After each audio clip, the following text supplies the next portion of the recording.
Hey guys, I'm Nick and welcome back to Sci-Finatics. Or if you happen to be new and not subscribed, please consider doing that to stay up to date with all of the latest Star Trek news on YouTube. So today I'm talking about a question that's been floating around about Star Trek Prodigy in recent weeks, and that's about the ship. We've seen photos recently of the cast, we've seen photos of the characters, what actors are playing the characters, we've seen some glorious shots of like planet locations and all that sort of stuff to do with Prodigy, but the question that everybody seems to be kind of asking is that what is the ship going to be on Prodigy? There's a few theories floating around about which starship might be the hero starship on Prodigy, and there's a couple of theories I have too, and we're going to explore that today as to what is going to be the Federation Starship our characters and crew are on in Star Trek Prodigy.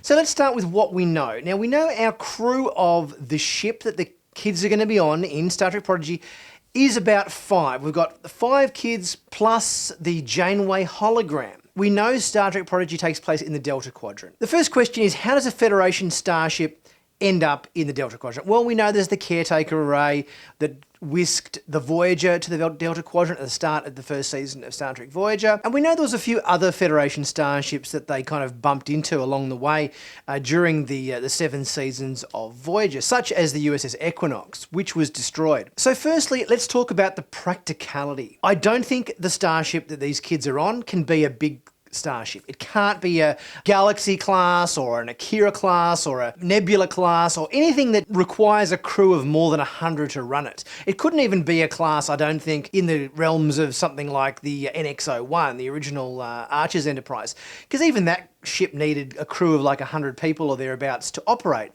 So I think we need to get down to basics and we think, okay, this is going to have a very small crew of only about 5 people. It needs to be able to be run by this crew of 5 or 6 kids. So I think that automatically cancels out any possibility that it's going to be a big starship. That being said, I don't think it's going to just be a shuttlecraft.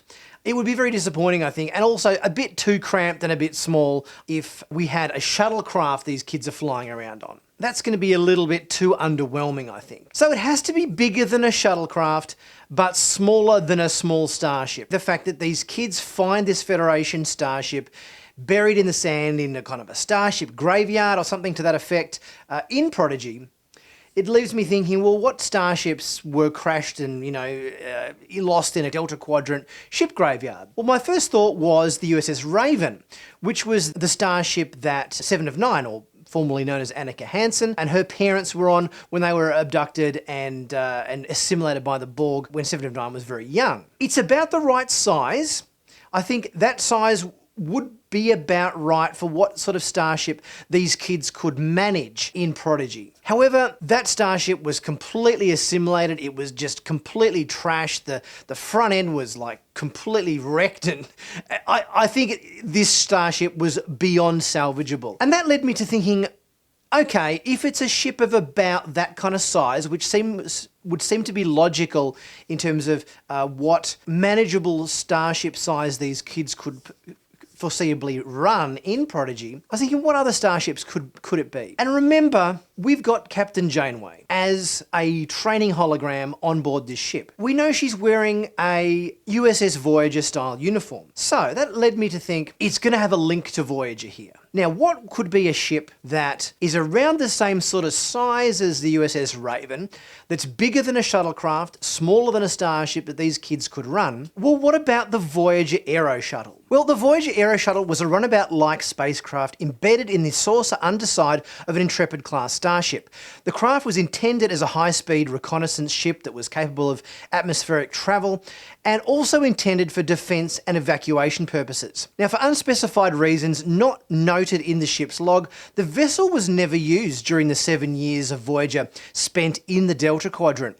It had Starfleet styling, it had evolved runabout-style structural elements such as integrated impulse and warp reactors, in-wing embedded warp nacelles, side and aft entry hatches, shuttle underside continuous with Voyager hull bottom, wingtip lift engines, forward micro torpedo launcher, phasers, manoeuvring thrusters, sensor strips, window and hull markings, and when detached, the Aeroshuttle was capable of atmospheric flight, as well as interstellar travel at speeds of up to about warp 3.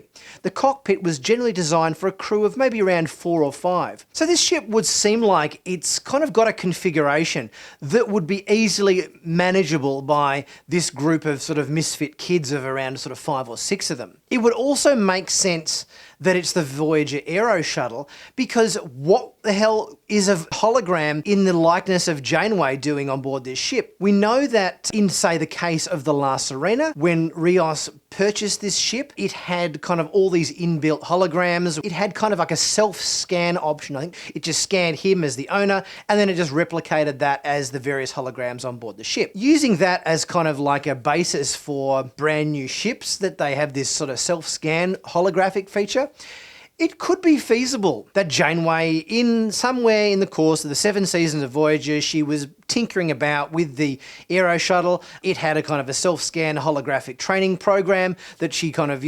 just by default scanned her in as the owner, because the Aeroshuttle is in a sense the captain's yacht. Each Federation Starship seems to have a captain's yacht built into the underside of the saucer section, which we never really saw in any instance apart from Star Trek Insurrection, where we saw, I think, Data hijacked the captain's yacht and took it for a spin. We know that these starships exist within Federation Starships, and it would seem logical to me that if we have a ship lost in the Delta Quadrant and it has an inbuilt Janeway hologram on board, how is this hologram going to get onto the ship? The most logical explanation for that to me would be that it's the Voyager Aeroshuttle. Now, it's a cool looking ship, looks like a bit like a DS9 runabout, only a little bit bigger, I think. It's slightly bigger than a runabout.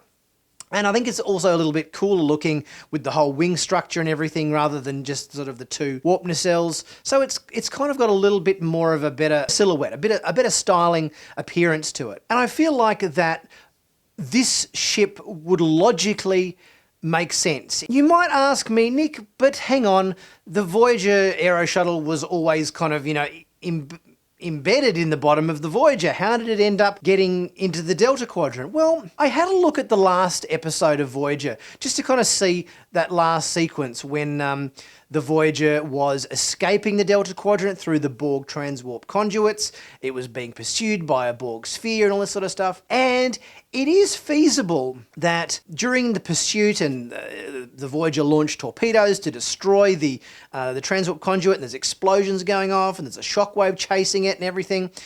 It's possible that the Aeroshuttle became dislodged during this last-ditch escape through the Borg transwarp conduit, and it floated off back down through a transwarp conduit back into the Delta Quadrant and drifted into the orbit of some planet where it crash landed. It is feasible. The last shots of Voyager we saw in the Voyager finale episodes, when it arrives at Earth, it's top-down views. You see it from the top down. There isn't any clear shots which show the underneath of the ship. If the writers of Star Trek Prodigy wanted to say that the Voyager Aeroshuttle became dislodged during that last run through the Borg transwarp conduit to escape the Delta Quadrant and drifted off down a conduit somewhere only to crash land on a planet, that would be a feasible explanation.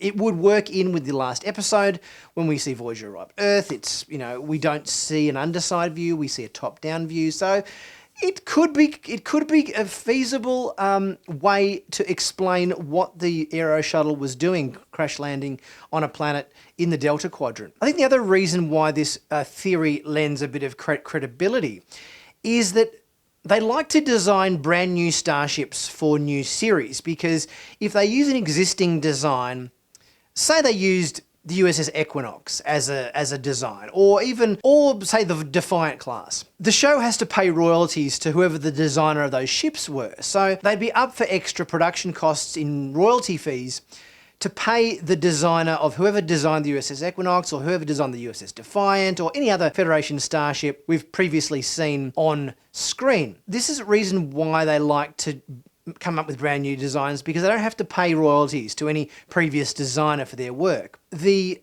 Aeroshuttle was never seen on screen besides the cutout silhouette shape of the underside of Voyager's hull. So designers would be completely open to redesigning the top view of this ship. So there's sort of like a certain level of freedom to design how this ship looked from the top-down view. The only thing which needs to remain consistent is that shape that we saw cut out in the bottom of Voyager. How the top appears is completely up for interpretation. Originally, sketches of this ship was seen to kind of vaguely resemble a Danube-class runabout, but the reason this was done is because if they were going to use the Aeroshuttle in an episode of Voyager, the producers wanted the front of this ship to vaguely resemble a runabout so they could use the pre-existing runabout sets they already had on hand for Deep Space Nine. It turned out they never ended up using it, so this never ended up being a production problem that they had to address. So what do you guys think of this theory of the Voyager Aeroshuttle being our hero starship for Star Trek Prodigy? I think there's a good chance.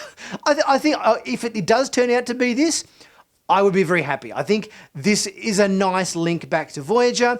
It's a ship that fans have always kind of been scratching their head over, in terms of they had this ship stuck underneath the hull of Voyager for 7 seasons and they never used this ship. What the hell? Obviously they had the Voyager shuttlecraft, they had the Delta Flyer, so they kind of didn't ever need to use the Aeroshuttle. Anytime we saw an underside view of Voyager, it's like, hey, there's a whole ship there we've never seen. Are we going to get to see this ship or not? We never did. But Prodigy would be a good opportunity to correct that omission. Let me know your thoughts in the comment section, guys, as to what you think about the ship we're going to see in Star Trek Prodigy. Leave your thoughts in the comment section. Don't forget to like, share, subscribe.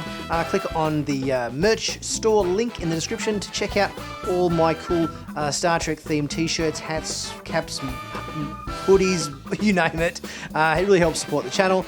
And I'll catch you guys very, very soon for another review and breakdown, and I will see you guys then.